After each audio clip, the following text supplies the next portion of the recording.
Welcome to the Renegade Yogi podcast experience. Join myself, Zorananda, and this episode's guest as we explore yoga in the modern world. Prepare yourself as we will experience yoga like never before.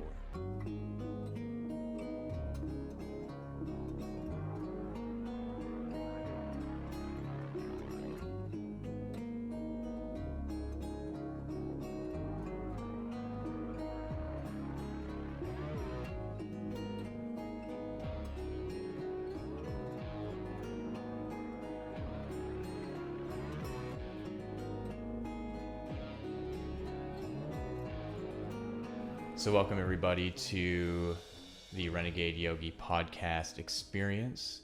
My name is Zorananda and I have a wonderful guest with me today. She's a good friend of mine from here in Edmonton. We've been practicing yoga together for years and her life is really inspiring to me, and that's really why I wanted to have this conversation with her. She's an acupuncturist and Chinese medicine practitioner, a fantastic yoga teacher. So welcome, Sarah Zandbeek. Thank you. So, yeah, this whole process has been really great for me and kind of weird too, because, you know, these conversations we just have normally, right? And it's just being around these cameras and thinking of it so formally is just gets me nervous, right? So yeah, I just think it's really cool to have this opportunity to invite my friends over, and you know, especially people I haven't seen for so long. Like, it's been, you know, we'll engage on social media and stuff, but it's just such a cool opportunity to be able to invite you over and talk about something we're just so passionate about. And I guess what I want to jump into is, however long this may take, doesn't matter. What is your story of how you got into yoga? And, you know, how it's led up to where you are now. I know that's a lot to unpack, but it's a good starting point, I think. It's like there's a lot to unpack, and then it's also somehow so simple. But I think my story is not as wild and like crazy as most people's. Mm-hmm. But so I was really hardcore growing up, actually. In high school, like, I finished all my courses by like grade 11, and then with my principal, I was like, I don't want to be here. But in high school, you have to be there for like one course or something. And so I hooked it up where I would go to work, and somehow I linked work with school so that I could get credits for going to work. Whoa, nice. and not have to be in high school. Yeah. Essentially, because I didn't love high school so much. It felt like such a strange moment in time. Yeah, I get that for sure. Yeah. I found any reason to like do the same thing. Like, oh, I only need 100 credits to graduate, and there's all these classes I don't need to take. Like, yeah. Yeah. So, yeah, I like organized that where I just didn't have to do it. And so I'd go to work, and then when I graduated, I was like, oh, I have no idea what I want to do. So then I just continued to work 2 different jobs, and I ended up saving up a lot of money in that time. And then after a year, I was like, okay, well, time off is not helping me figure out what I want to do. So I'll just go to university, and I signed up for sciences, and I'm really hardcore with studying, and like, I love learning stuff, like, more than anything. So I would be like in the library studying my sciences like all night long, and Wow. until the security guard's like, you guys got to go. And I'd be like, oh, okay, fine. Like, put my books away. And by the end of it, I was so exhausted, because university is exhausting. And so there was this little booth, which is my friend's company now, which is really funny, but they're called Free and Easy, and they're a travel company. And so I saw this guy, Rob, actually sitting there, and I was like, what is this? And they're like, oh, we do 40 trips through Thailand. And I was like, oh, that's super cool. Like, I'm going to come. I'm going to go traveling. And I've never been anywhere. Like, I think I went to Disneyland with my family. And so I ended up going to signing up for this trip by myself, and I went to Thailand by myself and with random people that I met there, and I'd always had that feeling that something was missing in my life, but I didn't know what it was. Like I was like, I'm doing all the things. Like I was the honors student, I was grad president, like I played rugby, I played volleyball, I played soccer, I danced, like I did all these things, and there was always like somewhere in the pit of me, and I was like, I don't know, something is not there. And when I got to Thailand, I think like the Buddhist culture, and it was just a couple of years after the tsunami had hit, and like there was still destruction everywhere, and yet the Thai people, it's called Land of Smiles, and they're always smiling. Like they're so sweet and so generous, and I was just really moved by it. And in that like part of me that was like something is missing was just fulfilled there. Like, oh, I was pursuing, like I was on the pursuit of I don't know what. Yeah, intuitively. I was on the societal pursuit. Yeah. In life, and I was like, I'm succeeding in this societal pursuit, but the pursuit, we'll call it the pursuit of happiness, or the pursuit of like actual joy of like enjoying each moment, was completely empty. And I had no idea. Like I had no idea that was even a little like well that needed to be filled inside of me. It was just like joy. Like, what are you doing for joy? Like I was actually doing nothing for joy. Like everything was just to exert myself, you know? Yeah. And so somehow in Thailand, it was like, it took me a while too. And it's really sweet because I met this man who lived up on this, like you had to climb up a post, and he had a little boat up top of this post so that the tsunami could never get it again. Yeah. You know? And Whoa. all he had was a Thai bed, a pair of 25-year-old vintage Levi jeans, and a Bob Marley poster. And I remember we sat there one night, him and a couple of my friends, and we just talked about these really fascinating things. And I was like, wow, I've never had talks like this before. And then there was a part of me that was like, you know what? We need to somehow like get people to know you and like get you more. Like, you know, like you need to be doing more. And he just kind of laughed at me at the time. And then 3 months later, I went back and I visited him, and I was like, you have it all figured out. And he was like, now you know. I don't need anything more than this. Like, this is it. And I remember being so moved by that. And so when I came home, I dropped out of university because I'm like, I'm not finding what I want there, like, at all. And I ended up going to a festival with my friends that I had met in Thailand. And my dad thought I was losing my mind. Like my dad thought I was like all of a sudden like on drugs and hanging out with hippies and there's just like a huge shift from like honor student getting all of her shit together, going to university, and then suddenly like traveling the world, right? Yeah, like my dad really thought I was doing drugs, and I wasn't. I actually wasn't at all. Yeah. And I was just like, yeah, I'm going again, because I ended up staying in Thailand way longer than I was supposed to. And then I came home and was like, I was roofing with my father at that time, and so I didn't have like a real job that I had to go to. I could just be like, Dad, I'm not coming in for a week. I'm going to go to this thing. Yeah. And then I went to the festival and had so much fun. And my girlfriend was moving to Vancouver, who I got really close with in Thailand, and she was like, why don't you just come and hang out?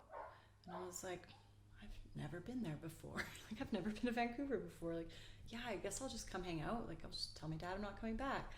I remember my dad was like, you are going to university. Like, you need to get home and like get ready. And I was like, actually, Dad, like I dropped out. Like, I'm not going back, and I'm not coming home right now either. Like, I'm going to Vancouver, and I'm not sure how long I'm going to be there for. And I remember he was just like freaking out, and I just hung up the phone and was like, no, like, I'm so clear right now in myself and like what I'm doing somehow, like, and I've been a daddy's girl. So this was like a huge moment for the two of us where I'm like, I'm actually not doing what you say anymore.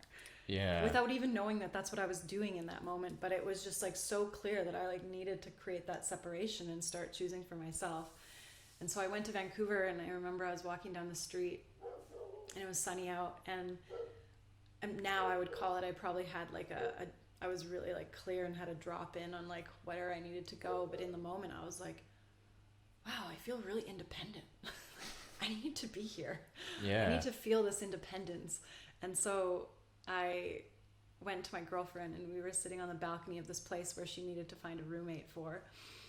I was like, I love it here. I love it here so much. And she was like, well, why don't you move here?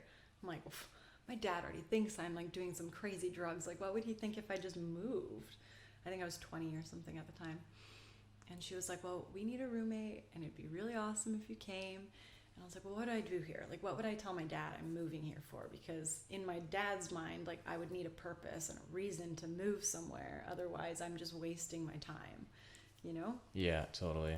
And so you like have to satisfy that bit of them somehow in order to let them come to you a bit. Mm-hmm. And so she's like, well, what's one thing you've always wanted to do? And I honestly had never thought about that. Like, I've never been the kid that's like, when I grow up, I was like, the only thing I ever wanted to be was a housewife. Like, when I grew up, and Lord help me now if that's what I had to do. But the only thing I could think of was this one moment in Bree Johnson's yoga class, actually, which is super funny. Yeah. My buddies that I went to high school with were doing yoga, my guy friends of all people, which is really kind of funny in that time.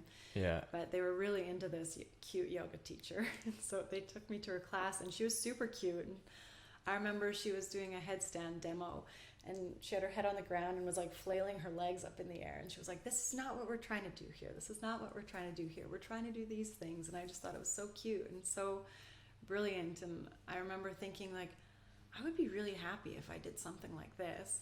But then my brain was like, but this isn't a real job. Like, there's no way I could do that. And then 6 years later, here I am, and that's the only moment I could think of where I actually thought, like, I would really love to do this. Mm-hmm. And so Mel, we'd met, do you know Sarah Jade? I think so. Yeah. SJ. I met Sarah Jade in Thailand, and she was a yoga teacher already at that time in Vancouver. And we called her up, and she was like, yeah, you can do these trainings. And one of them was like 800 meters from the apartment that my girlfriend was living. And I was like, oh my God. Yeah, that's perfect. So I signed up for it, and then it started 2 weeks later. And so I went home and told my parents I was moving, and we packed up my car, and I moved to Vancouver and did my first yoga training. And I'm sure if my teachers that I had in that moment knew what I was doing now, they'd be like, oh my God, is that even safe? Yeah. What year was that? Do you remember? 2008. 2008. Yeah. Yeah, and that's the magic of it, right? And I even had that with my dad with university, where ever since I was young, he always put in that seed inside of me of like, you need to go to university, you need to get an education. It was like a mantra, right? And just like sure. every other week, here I am hearing it. And so I think when yoga is just embedded in your life, because this is probably a seed that was planted when you were really young, you just don't even know it, right? Say if you're just it's playing probably before I even came to yeah the planet. Right, exactly. And so yeah, it just seems like that transition is actually the smoothest way to do it, right? Even though it so seems like obvious. such an upheaval, right? You're like, oh my God, I'm like letting my parents down, I'm like moving across the country. But then, like, as I'm sure you'll tell here, that it's just such a fantastic journey, right? Oh my gosh. I mean, it's fantastic, and yoga's also like so hard to really bump up against the uglies in yourself, and that can be really confronting. Yeah. But yeah, it's fascinating because it's exactly that. Like, it was very much daddy's little girl, and like followed what they were teaching me, and totally it was a mantra. So the frequency of my whole operating system was like, be successful, like go be successful. And now I can look back at that and be like, wow, I'm really glad that I've had that like be successful frequency like pushing me along the way, because it's allowed me to take something like yoga that's pretty difficult, I think, to be super financially successful in, I would say. And I think that like the way that the push of my brain to like be hungry for things and to be able to organize things in a way that helps me move forward and helps people trust me in like giving me big pieces of work to take care of. And so I think that part now, it's like coming back around really strong, actually, of being way more organized, way more efficient, way more like just as clear in my direction, and like leaning into, I would say, leaning into like the deep truth of myself, which I think I went really deep into, and then was kind of like, I have no structure and organization happening whatsoever. And I don't think that was so healthy to like dwell in like the depth while you're trying to live in society. Like I think a lot of people get stuck there, and it's not actually the healthiest place to be. Yeah. It's like I'm dwelling in it, and yet I have to pay my bills and do all these things. And then there's like this anxiety that I think comes, or depression for people, that it's like they don't go together. Like you really, and what I'm trying to marry now is this like east west sort of perspectives, where we're not living in caves and we're not renouncing our lives to go connect to spirituality, but instead like we really have to learn how to marry the two sides together if we want to feel free, like truly free, while being in a society. Yeah, I think there's just a natural confusion when you like bring yoga into your life, right? Because you're learning all this really old traditional ascetic lifestyle, right?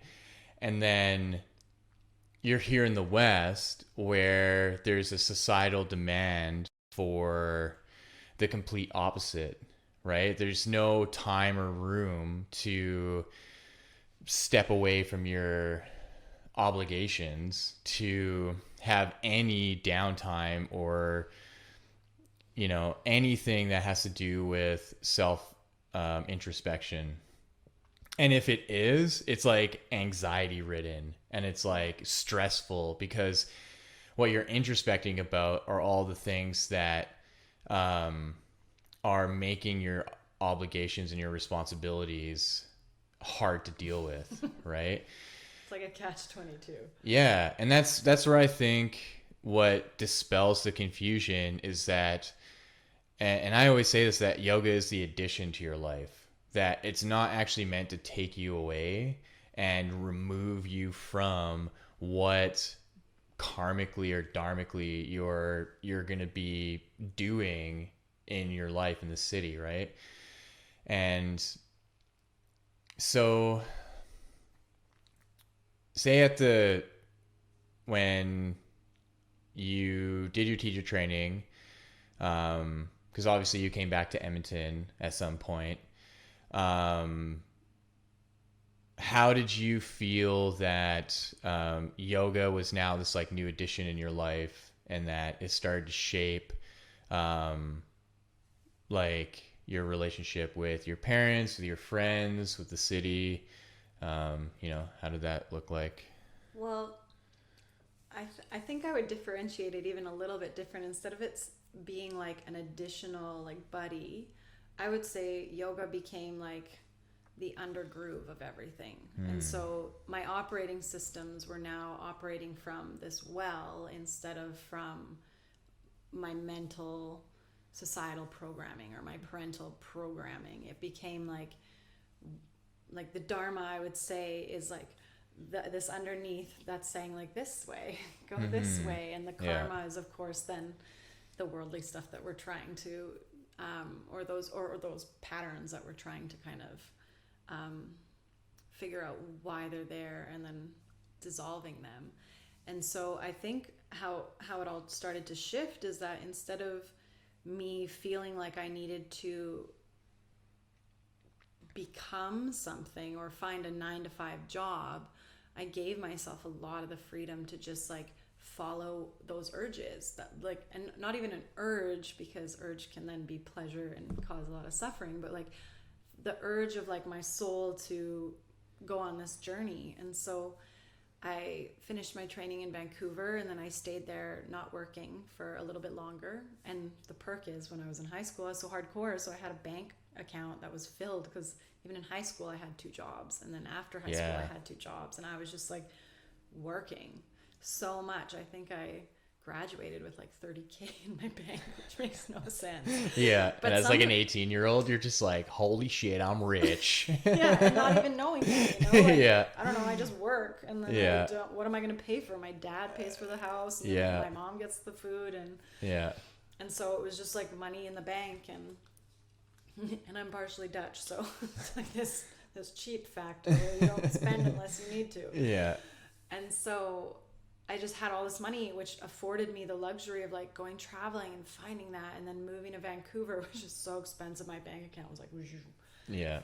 but I could afford to do this teacher training that I was called to do, and then I could afford to stay in Vancouver a little bit longer and not really work that much, and like kind of absorb in the whole process of like, wow, I'm not living the way I used to anymore, and like, what does that? It feels really good. And then when I was in Vancouver, I decided that I wanted to go traveling again to South America. But I was like, really, my bank account was like empty now, so I couldn't make that happen. And so I was like, okay, I have to move home. And so I moved home, and I worked 2 jobs to make enough money to go for this 6-month adventure. Yeah. But in that, I started teaching yoga. And no one was really teaching yoga then, and so it was super easy. I think I walked into Lion's Breath, and Dawn like watched my practice for a moment and was like, okay, can you teach a class Saturday? And the next thing it was like Saturday and Tuesday and Wednesday and Thursday, and I just started teaching full on. And then I left to South America for 6 months, and it was when I was there, like still following this sort of path, I just got the next drop in, which was like, if you really want to be a yoga teacher, like you're going to need a university education so that you have more substantial wealth and knowledge to offer inside of this yoga, because people are coming to yoga from this societal mental framework. And so if you want to be able to bring the depth, you have to also like build it so people can come to you. I found like over the last 13 years of teaching, it's like having the bridge and making it really accessible and really reminding people it's not far from what they're already experiencing. Because I think when we go full absorption, it's too far for people to be able to see themselves being able to get there. And so I think like, I mean, if I'm looking back now on where that came from, it was probably just like this deep knowing that like it has to be like, I have to look like a normal person that has some wisdom that you can have too. It's not so far away, or I have to speak in a way that's not so far from where people are. And so I just got the drop in that I'm like, I need to go to university, and it's going to be acupuncture. And I'd never gotten acupuncture before. I honestly didn't even know it was Chinese medicine. I don't know where it came from, like this idea. I was in South America, so it's not like I was in Asia and seeing acupuncture and being like, yeah, this is what I'm going to do. But somehow it just was like, yeah, you're going to go to school for acupuncture. And I was like, okay. And I went back to my hostel and I signed up for the program in September, which is so funny to think about that now. I'm like, wow, that was really impulsive. Like, I don't find myself an impulsive person, but maybe I am. And I signed up for it, and I started the program in September and found out that acupuncture is Chinese medicine. And I'm like, this is amazing information. I had no idea that this is what I signed up for. Yeah, and I think that's the special thing about yoga is that there's these pieces that are added into your life, right? That only make sense to you. And so as like an outside observer, right, if they were to watch you go from like being this high school student that has this honors to like suddenly almost irrationally just not going to university anymore, moving to Vancouver, all of a sudden doing a yoga teacher training, going to South America and coming back. But because you are part of the vehicle that's going through all of that, it's such a smooth transition from one to the other that it just totally makes sense. Yeah. And, you know, it was similar for me in, you know, suddenly going to Thailand for 2 months and then immediately going into yoga teacher training and then like 4 years later, going back to Thailand, doing another yoga teacher training that like, it seems so frivolous, but this is why I've been really thinking about what does it actually mean to be a yogi? So like not like a yoga teacher, right? What does it actually mean to have that as like a not just a title, but it's Lifestyle. yeah, it's a lifestyle. Um and so yeah, to me it makes sense, you know, like you're opened yourself up to this communication, right? To the sensitivity of guidance where only you will understand that voice, right? Because it's coming from within you, and you opened up to it that moment that you decided to go to Vancouver, right? And then that's where the totality of that kind of yoga consciousness is like, okay, we have you, and don't worry, things are gonna work out great. Um, so But what? there's gonna be many times along the way where you're like, what is happening?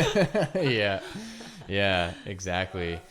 Um, yeah, because I just remember, all the time spent at Nourish, and I don't even know how many of your classes I went to, and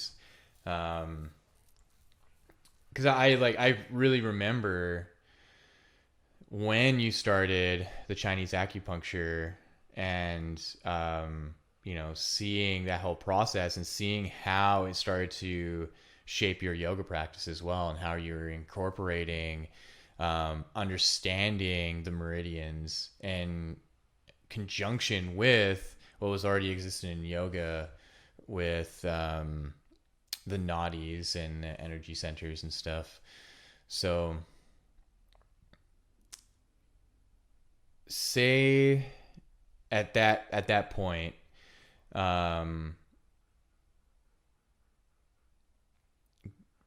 do you feel like all of that work you did with university and all the depth that you're going into your yoga practice is what actually helped you like propel into the next level of your teaching? Because you went from like, teaching classes to then all of a sudden like teacher trainings and like big workshops, and then suddenly like traveling to India and other places of the world to do yoga teacher trainings, right? It's like it really seemed like a really big like level up. Yeah. Well, and I mean, I think for me, the way my brain works, like I need formal study. Like I'm not the person that can just like I have so many books and I love having books and I love picking them up and reading little bits, but I'm not the person who can go and like do my own research online and like learn about stuff or like read books. Like I need formal teaching, whether it's sitting in a workshop and someone's really teaching about something, or like going to university. Like my brain somehow needs that like a little bit of pressure to learn. And so for me that's really helpful. I know a lot of other people that don't operate that way at all, and like university is awful for them. So for me it was really helpful to be formal and in the pressure tube of like, you have to study, Sarah. Because for me, if I don't have to get something done, like then I'm resting. And that's something that I've like really learned about myself through the yoga journey, is like I love to rest and I love to do. And so I need to find that balance of getting both. But yeah, it was like somehow Chinese medicine is like so much in school was about observing people's bodies. Like for a whole year in the clinical setting, we were not allowed to talk to the client. The third years were talking to the clients, and we just had to stand there and write down everything that we saw, from their face to what they were wearing to how they were sitting to anything extra that we perhaps saw, like the way that they would speak. Was it different when they talked about certain things? Like, did their faces change when they were saying one thing and not another thing? Like, based on like how much of this is truth versus how much is their like opinion of what's happening? And we just had to sit and write all this stuff down. And then you never knew when it was going to happen, but the teacher would be like, so what color shoes were they wearing? Like, what? Yeah, what does this have to do with Chinese medicine? But it's like your observation skills. Yeah, like, exactly. How long do you need to like read somebody immediately and like, okay, this is what I see, and then the rest is then what would you do to help support what you saw? And so then you're going to teach a yoga class, and you're like looking at people all of a sudden in like a way broader and more in depth way. Yeah, like, so that translates like immediately. Oh my gosh. Yeah. Yeah. And it was funny because I remember standing there writing all this stuff down and being like, oh my God, if these people would just go and do yoga, none of this would be a problem. And I remember being like, why am I doing this? Why am I doing this? Like, this is so crazy that we're doing this. And I just wish I could just be like, go to a headstand or go, like, these poses would be so good for you. Like, and I remember just like feeling that anxiousness. And I wrote my sister and was like, I hate this. Like, I'm just listening to people's problems, and all I can think about is if they just did some yoga, they would be so much like better off.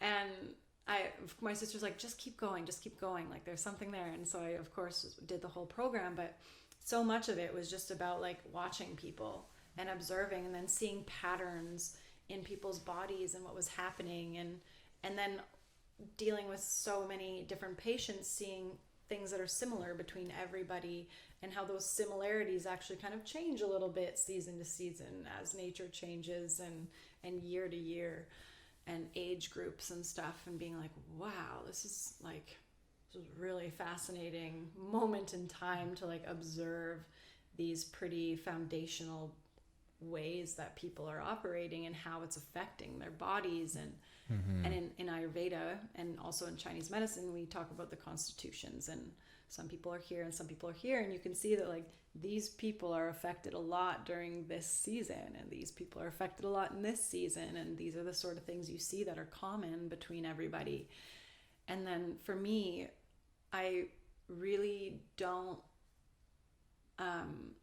resonate in my life with the idea of, and I think I did for a bit while I was going through school, I got this, and I did my Reiki course while I was going through school, I got this like, I can heal people sort of feeling, you know? And I think a lot of people have to go through that, because you realize, but that's how you take on everybody's shit. Yeah. Like, oh, there's darkness in my body now from helping this person. And you're like, well, what were you doing that? Like, you know? So I think I got myself in some like energetic mess doing that, and being like, oh, I can just like move this and manipulate this, and I can, you know, like I have the ability to tune in and like feel it and see it and like move it, but realizing like that's not my job, that's not my work. And that's actually why I don't practice acupuncture right now with needles, is because I don't want to do the work. And I think it can be really helpful for trauma and giving people like a lighthouse tower of like, this is how you can feel. But ultimately, like even in clinic, you see so much people then just want to come to you to fix them, so they get that feeling for a week, and then they'll come back so they can continue this without changing anything in their lives. And I somehow, like, I don't know, I respect people that are healers and that do that work, because I think it's also important. I think it's really important. But for me, I just feel like I would rather, through this information and through this a way of being able to see people's bodies and through the body of yoga, like I would way rather sit in a position of teaching people about themselves and about Chinese medicine and about this information, so that hopefully something is ignited in them where they then feel inspired to make changes that are going to work for their specific constitution. And that doesn't mean like everyone now needs to drink green smoothies and wear white and do these things or talk sweetly and calmly. But instead, it's like, what works for you? Like what really not only makes you feel healthy, but also brings you joy. Because I tried all this stuff. Like I tried wearing particular clothes, and I tried eating particular way, and I tried being a vegetarian. And after I think like 3 years, I was like, I don't think I'm happy. Like, I actually don't think I'm happy right now. Yeah, that happened to me similarly as well. And it really opened my eyes when I had like a few injuries Right. that were like compounding, right? So it was like first a tear in my hamstring from Oh, showing off, you know, and coming back from Thailand after 2 months of yoga every day, being like, I'm the most flexible I've ever been in my life. Check this out. And all of a sudden, like, pop, right? And then, it's like, actually check this out. yeah, exactly, right? Watch me Damn. injure myself like severely. And And that's the yoga itself working. yeah. And then, like, 5 years later, still dealing with it. And then having like shoulder issues. And then over the last 2 years of having a lower back issue, which, I had corrected through a chiropractor, which is amazing because now I don't have like any back issues. It's so great. Um, but yeah, it was the same thing. It caused me to slow down, and it caused me to re-examine my relationship with yoga and like why I'm a yogi and what that means. And it just became so clear that I was like, okay, this whole path is for the rest of my life, right? And am I And approaching it in a way that will be sustainable? yeah, and so knowing that, and now spending the time just really focusing on healing, that you're right. It's not anyone else's responsibility. I can't go to Vishwaji, my teacher, and be like, "Hey, Vishwaji, I have these issues. Can you help me heal it?" He's gonna be like, "No," you know.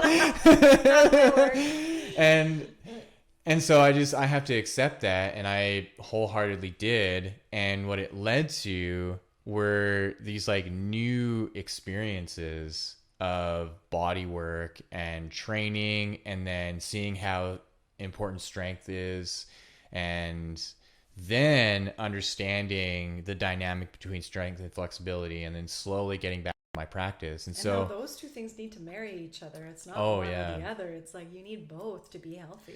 yeah, because I've been spending a lot of time just like looking back, when maybe between like 25 and 30. I would say like those 5 years were like my predominant yoga years, and how strenuous I was on myself, and like, sure, I had really great flexibility, but then when I'd actually look at what I was doing, I was like, I was really forcing myself into things. And look at the state of my body now, right? So I was like, how can I do it differently? So now when I'm like in a wide-legged forward fold, I'm not trying to force my chest onto the ground. I'm just doing key activating things and just staying there and being like, okay, I'm like maybe 30 degrees from the floor right now. And this is great because I'm not feeling any pain in my left hip. I'm not feeling pain in my shoulders. I'm just like active, and I can breathe, and this is great, right? Yeah, right. And you can breathe. Yeah. Yeah. I mean, that's where my practice has moved too, is I think I'm naturally really flexible, and I needed to more work towards strength and not just dumping into everything. And now what I notice, because now I have 2 kids, so yoga is very different for me now. And so when I do get to practice, which I always laugh when I read, laugh, and like I'm slightly like triggered by it for sure. I'm like, just practice yoga every day. I'm like, oh fuck you guys. Yeah, like you have 2 kids. Like I don't know how people practice when they have 2 kids. But so when I get to practice, my practice is just so different because it's based on like, okay, what is the worst thing happening in my body right now, and like, how do I bring that into alignment where it will just let go, instead of me trying to like put these particular stretches in from my brain that I know will help that part of my body. Yeah, I have this sequence that I'm going to do, and it's going to go from this to this to this to this to this to this. Yeah. Which I think is a part of it. Like we have to learn to do the poses in a way that is great for the body, or that we can breathe in them, like Warrior 2 itself. You have to learn how to do that pose. Yeah. And that takes years to learn how to do the asana by themselves. Yeah. And then we have to learn how to put them together in ways that make sense. So call it sequencing. Put them in positions that make sense, where you're either just doing a general, nice, beautiful balancing sequence that will make you feel centered after, or if you need to work into something particular, then you learn how these poses go together. And then you have to learn how to drop all of that mental information.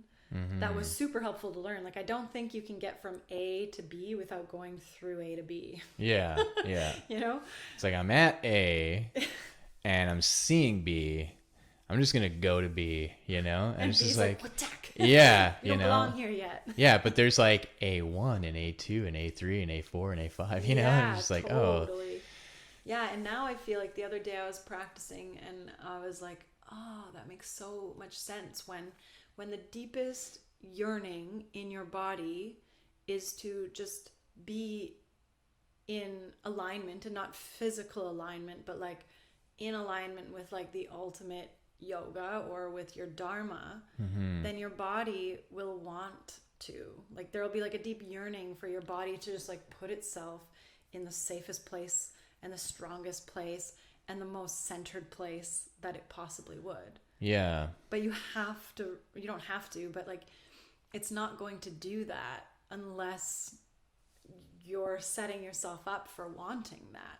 Yeah. And then it just happens. Like, I watch how strong I am while moving in a fluid way when that's what I want. I'm like, okay, I got 15 minutes. Like, all I want is to be deeply with myself right now. And then all that happens is my body goes and is deeply with itself, and somehow there's these beautiful, strong alignments that make no sense, but the next day, like, I feel powered. Whereas if I was coming from my brain, I'm like, all right, I got an hour, I'm gonna go get an alignment. Like, I would be doing strong lunges and these different arm movements and like all this stuff. But yeah, both are super necessary. But it's fascinating to now be able to see this part of me that I understand what the yogis were talking about, where some of them are like, alignment doesn't matter, it'll just happen. And I was always like, that sounds dangerous. Now I'm like, oh. Yeah. Well, also, because we're both in the same boat where we're not teaching a studio anymore, right? And so we don't have 20 to 30 people that we not only need to teach properly, but subtly we need to impress. And so we have to show up and do the practice in a particular way.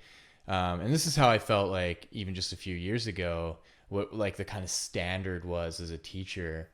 And especially now, like coming out of a pandemic where all the studios were closed and we're with ourselves and we're like, holy shit, now what? Right? And I was faced with this like kind of existential crisis of, well, am I ever going to teach yoga again? Am I ever going to do yoga again? And it came down to yes. And how is that going to look like? And what I needed to be honest with myself with was, I don't know if I'm ever going to go back to that setting. Maybe I will, but what do I want out of this? And what just wasn't realistic was, like you said, like the daily, everyday hour yoga practice. Cause like sometimes, you know, I will just wake up at 4 a.m. randomly and I'm like, okay, I'm going to go do yoga. And I get like an hour practice. And then there's other days where I'm like, okay, I'm going to set my alarm. I'm going to wake up at 6. I'm going to like do a yoga practice. My alarm goes off. I press snooze. I wake up at 7:45 and I'm like, oh shit, I got to go to work. Right. And that's okay, because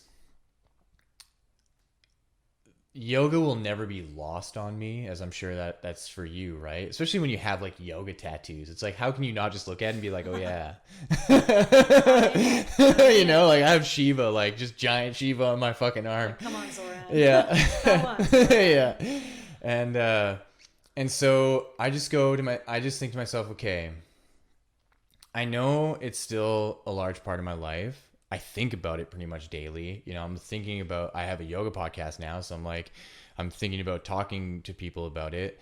And I go, okay, I want just a small group of people independent from everything that I can just teach to in whatever way. If it just means I make a video and I just send it to them and I'm like, have fun, you know, like, or, you know, like with my friend Marin, she's my violin teacher and she lives in Ottawa, and we do trades. So like I teach her over Zoom, she teaches me violin. Awesome.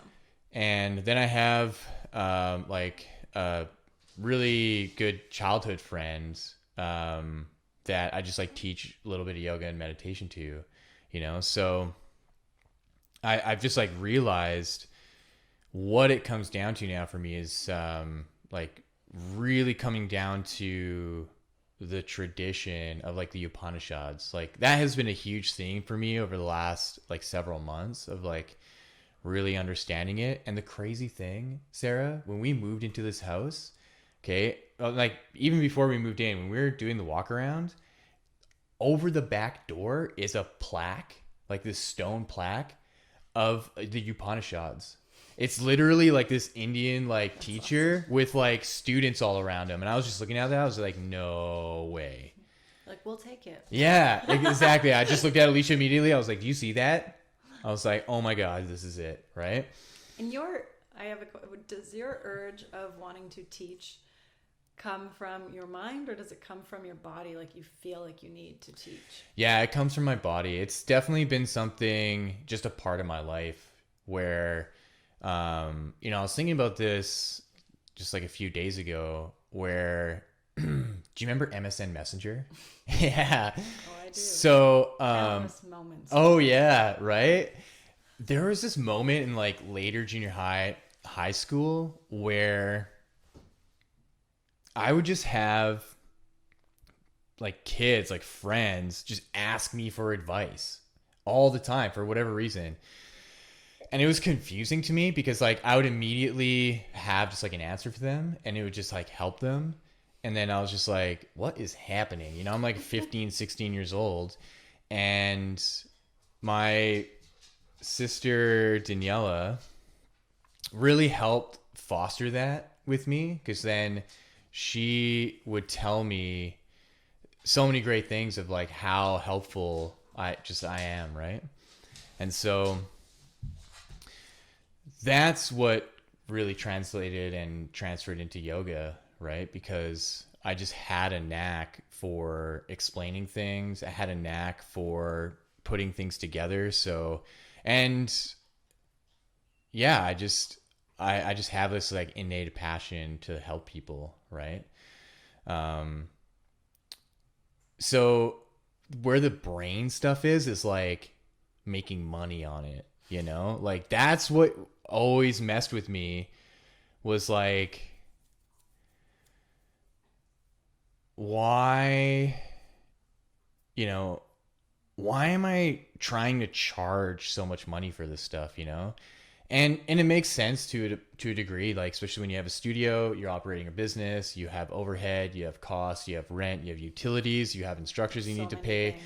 Yeah, and so like it totally makes sense, right? But then when it came to like independently, it was just a weird thing. Like I had no problem going to a studio and being like, yep, it's $50 a class, you know, and I teach the class and I spend a month teaching and I get paid this much, and like fine, because I have to travel there, you know, Do the thing. all the logistics. Yeah. So, and what's really changed is like now that like head money thing is like gone, right? Because I have a career. I'm fine doing what I'm doing, and I'm like, oh, I don't need to come from that place anymore, and I can return back to like inner intuitive gut, like wanting to share what I'm passionate about. And if that translates to opportunities, Great. yes, yeah, like that's the bonus, right? Like I don't have to be so rigid and be like, no, I can't let this translate to someone coming to me like, hey, do you want to come to this festival and teach like a yoga class, teach yoga for these days and workshop, and like, yeah, we'll like pay you this much, right? But I think in like the basic of wanting the goodness to reach to people, it's like I just want to give that out, you know, and especially with the friends that I'm teaching now, it's like, I have no interest in be like, oh, by the way, you know, if you want to do these lessons with me, it's going to cost you like $200, $300-$400. I'm like, psh, no way, man. Yeah. Well, it has to be in the Dharma, right? Like, that's what I see so much. And I always want to ask them, like, is it in the Dharma to do it that way? Or do you just think you have to do it that way? Yeah. Because you don't have to do it that way. And I think if it's, like, for example, when I graduated from acupuncture school, it was like, yoga was just like, come on. It was like pulling me. And I'm like, oh, to the point where I paid like probably $60,000 for my diploma in acupuncture, and I've not made a cent on it. Yeah. Because it doesn't, like, I'm like, I get it. I should take that information, go work at a clinic, put needles in people, make money, do the thing. 9 to 5, it's set up. But it never felt natural. Like, it never felt like I need to do that. Whereas yoga, it's like, it's been pulling me in a way that, like, it's almost effortless. Like, it's been effortlessly pulling me along the way. And so I'm like, I'm very clear that not by my own choice, but by the, like, grand choice of things, is like, this is really what I'm supposed to be doing, is teaching in this way and just following what the information is that I'm being told to learn to continue to support this process. And I think for some people, it's like, I think it's so important that people who are working normal jobs are living a yogic lifestyle, because if we were all just in the yoga studio, we wouldn't be getting very far. Yeah. You know, like, I think some of us need to be in the yoga studios working so that the people that are like, Zoran was teaching me this stuff and I'm just a violin teacher. Yeah. So teaching me this stuff, I'm really interested. Like, that person needs somewhere to go and learn.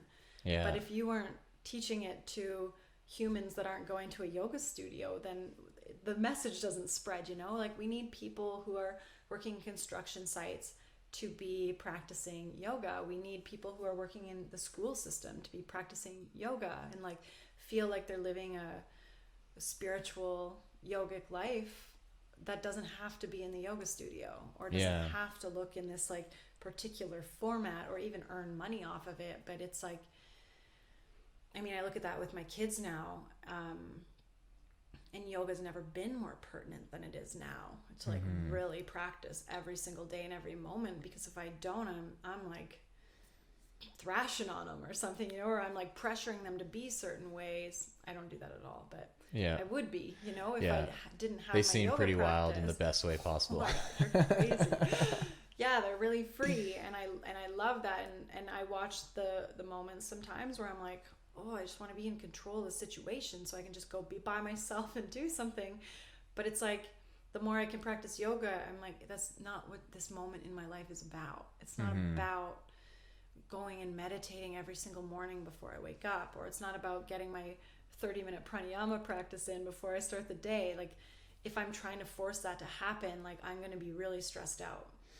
Yeah. Would I tell other people that they need to be, like, more of disciples to their pranayama practice? I think for some people that, like, forced discipline is really important.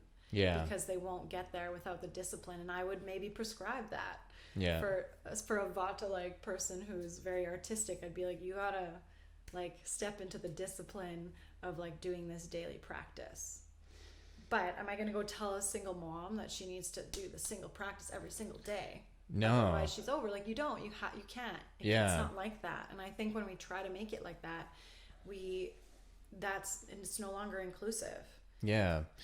Because there's elements of the practice that are conducive to that, right? And that's what makes yoga so wonderful. And that's, you know, what I feel more so of what my purpose is in it, not so much to be this, like, acrobatic asana master where I love doing the practice, but then I'm just, like, realizing more and more, you know what? I have an understanding of the totality of the philosophies that not many people have. So, like, and that's just because personally I dove into all of them, like what karma yoga is, and what that was your bhakti dharmic is. pull, right? Yeah. Like, So you're like, I want to know this information. Exactly. So, like, you know, for example, like the single mom, it's like, okay, yeah, maybe a strong asana practice and pranayama, that's just not going to do it. But maybe bhakti yoga is. Maybe just reading like Hafiz poetry and,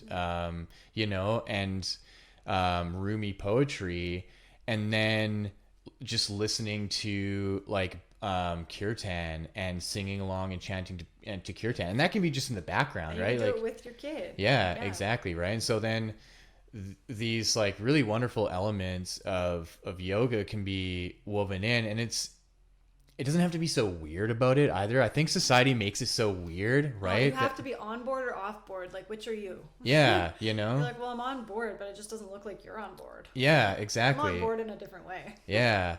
And I think that alleviates so much pressure around it, Well, right? which makes it possible. Like, do you feel good when you're under pressure? No. Like, are you like, I love this. I'm under pressure. Yeah. Like, no, it feels awful. Yeah, like scrolling through like Instagram and seeing all the like the yoga, like everything's the exact same, and I'm just like, like I don't want to do this, like, And you go and try and set up your camera to like take this selfie picture so you have something to post, and you're like, this is fucked.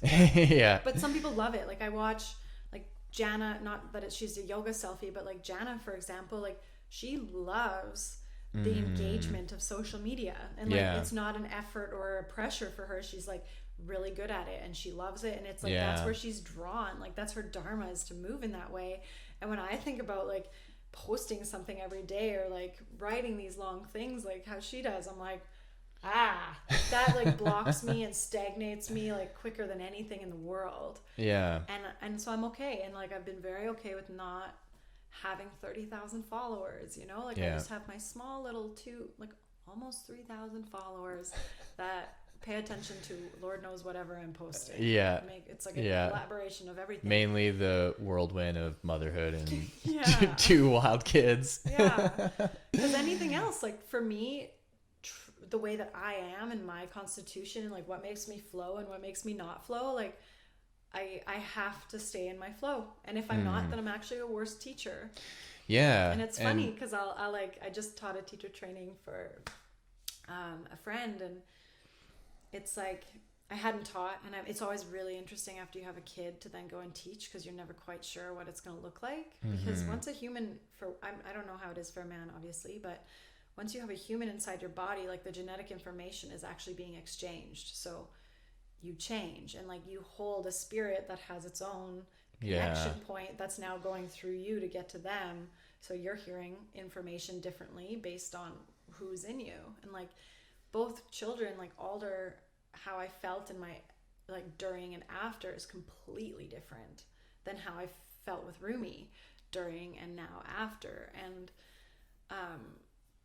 it's always fascinating to then step in to teach and be like, oh, I wonder how I'm going to teach. Like, I wonder how I'm going to teach now. Like, I really don't know. And it's so fascinating to sit and listen to yourself and be like, oh, wow, like, okay.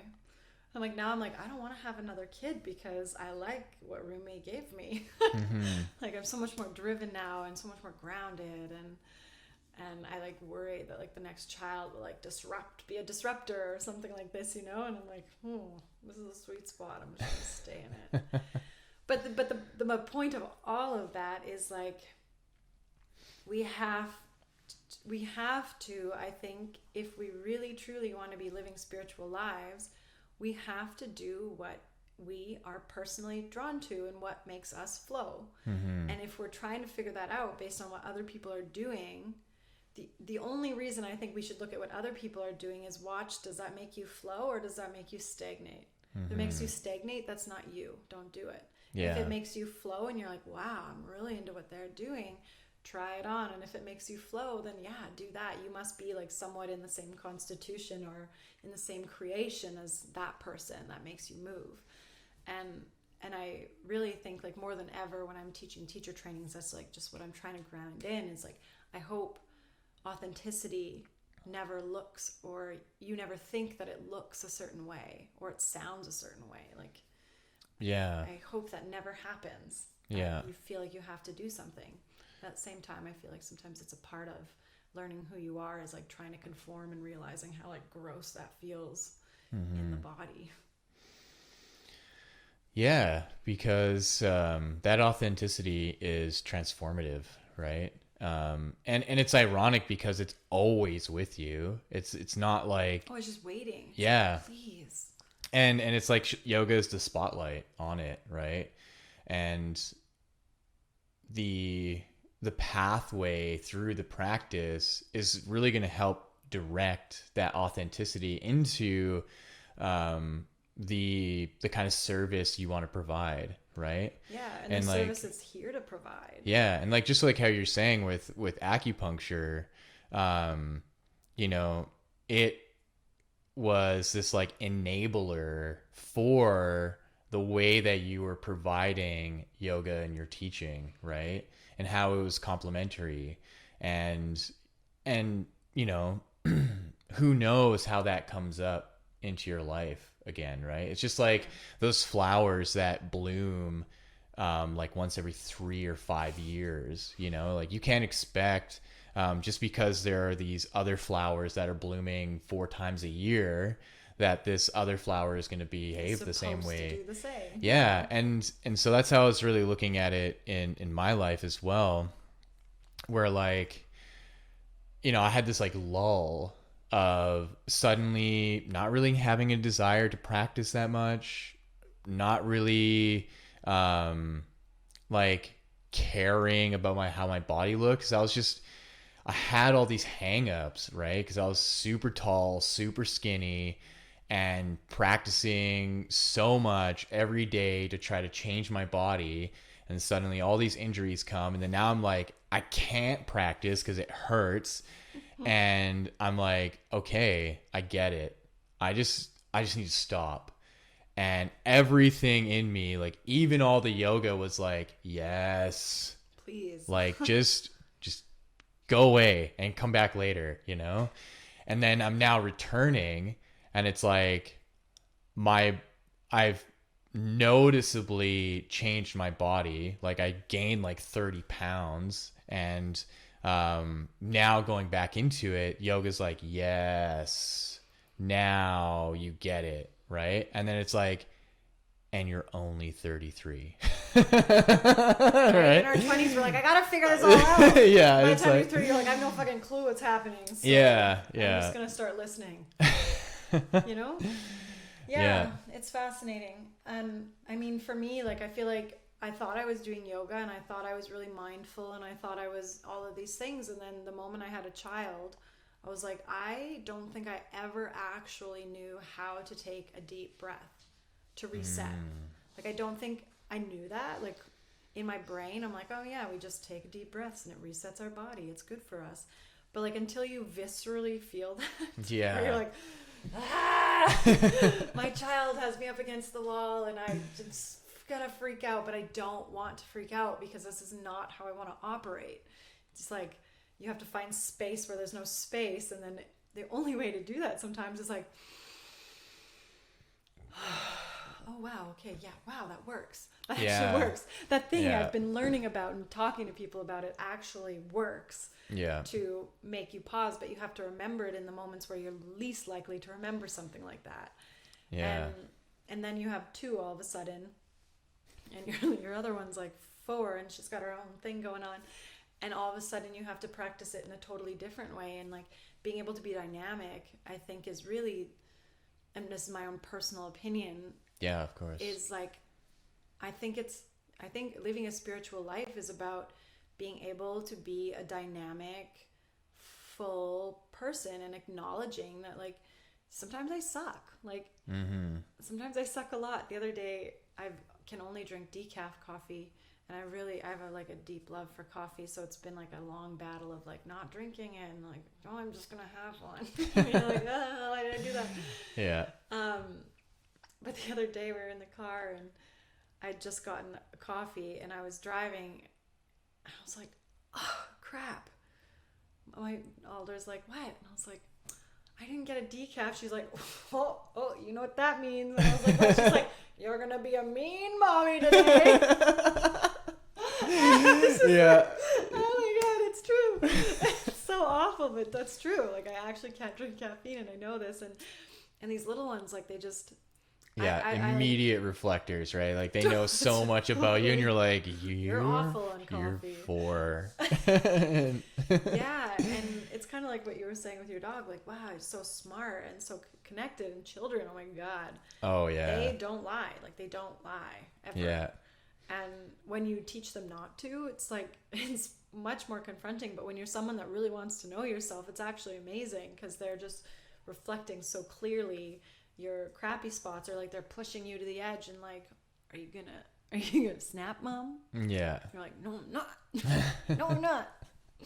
But I might, so we better get out of here. yeah, So yeah, it's really fascinating. And if I thought yoga was doing asana every single day and my meditation and my breath work every single day, I know that if I was doing those things every single day, I would probably feel a lot better in my body, yeah, for sure. Like, my body wouldn't be like, I'm hunched now, but like my body would probably feel a lot better and my energy levels would be better. But the amount of like emotional entanglement that would have to happen every single day for me to be able to practice, and like have kids jumping on me while I'm practicing, and it, like, that is so stressful that I'm like, are the cortisol levels in my body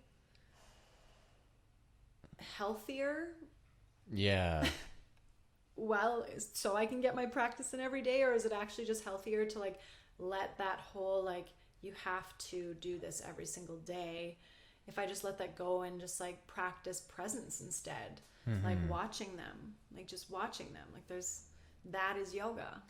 That is ultimate yoga. I mean, asana is like 1/8, right? Pranayama is, I guess it's a quarter of it.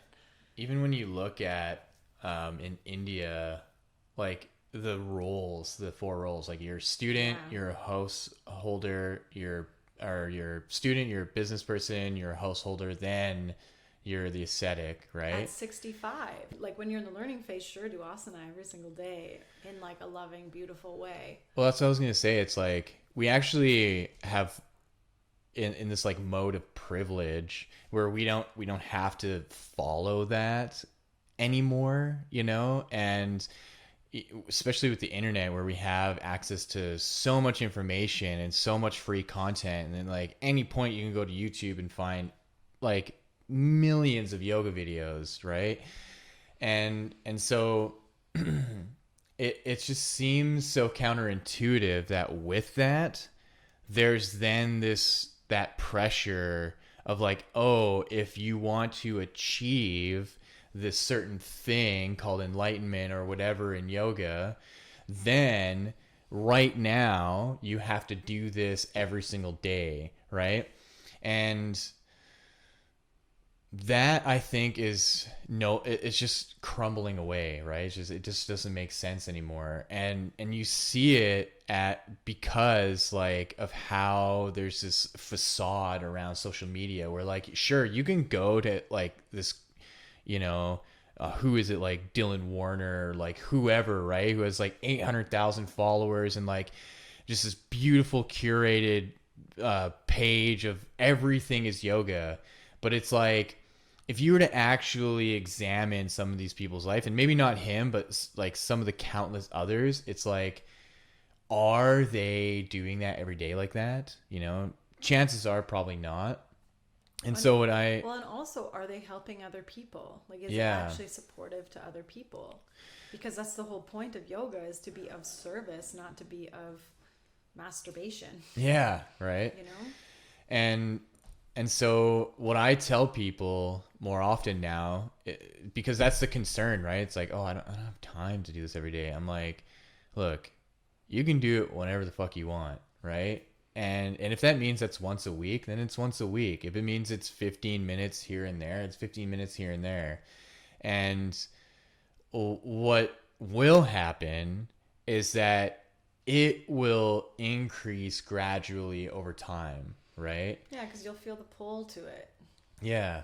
And what I've noticed is definitely missing is the like historical philosophical content, where what really helped me as a person and to really understand like just yoga consciousness, it wasn't necessarily only the times where I was doing my practice and meditating. It was reading upon like the chakras and the energy bodies and the Upanishads and the Bhagavad Gita, and getting into this material, and not to the point where I'm memorizing all this stuff and I'm treating it like I can pick out any and every Upanishad or line in the Bhagavad Gita. It's not to that extent. It's getting to know the information and picking out the gems that are relatable to my life and being like, oh, the thing that I really did get into is like Ashtanga yoga and the yamas and niyamas. But I like really gravitated to ahimsa, non-harm, and was really asking myself, what can I do to cause the least amount of harm to others, right? And myself. Yeah. And then the ironic part is like, I'm riddled with injuries. Right? Well, that's just it, which is why you're probably drawn to it, because it's like you really need to learn to be loving to yourself. Yeah. And that, I think, to me personally, is like part of that passion, that drive as well, is wanting to be an educator of the morals, right? Especially in a world now that is facing, you know, cancel culture and all this criticism and Where there's yeah, just no divisiveness space generally for communication. Yeah, right. That you know, we can add these things as lenses and filters before we're even doing anything, right? So it's like ahimsa is like this like plug-in, this add-on feature in our mind that's like, before I say this, it comes through ahimsa, and if it doesn't meet the parameters of what ahimsa is, it just doesn't come out of my mind and through my mouth, right? So Yeah, I mean, the one thing, just to like wrap it all up, is that I always look at it, is like when we talk about dharma, it means that it's you particularly and what you're called to do, or what service are you here to provide, and how will you provide that service. And for me, I always look at it, because when we talk about oneness, people are always like, well, then, like, I don't understand. I always think of it as like, well, your body is one. And if I'm the heart and you're the kidneys, if you're trying to function like the heart, the body dies. And if I'm trying to function like the kidneys, the body dies. It's like we have to really sit in and like, what part of this whole picture am I a part of, and what is my role to make this oneness operate as healthily as possible? yeah. If I'm the colon, I'm just there to squish the poop out of the body, that is crucial. Yeah. It might be the shittiest part of the entire situation, but it's crucial. Yeah. Otherwise, the whole system backs up and the person dies. Yeah. You know? And so I think it's really important that we just try the best we can to like really stay in what we are really here to do. Like, what makes you flow?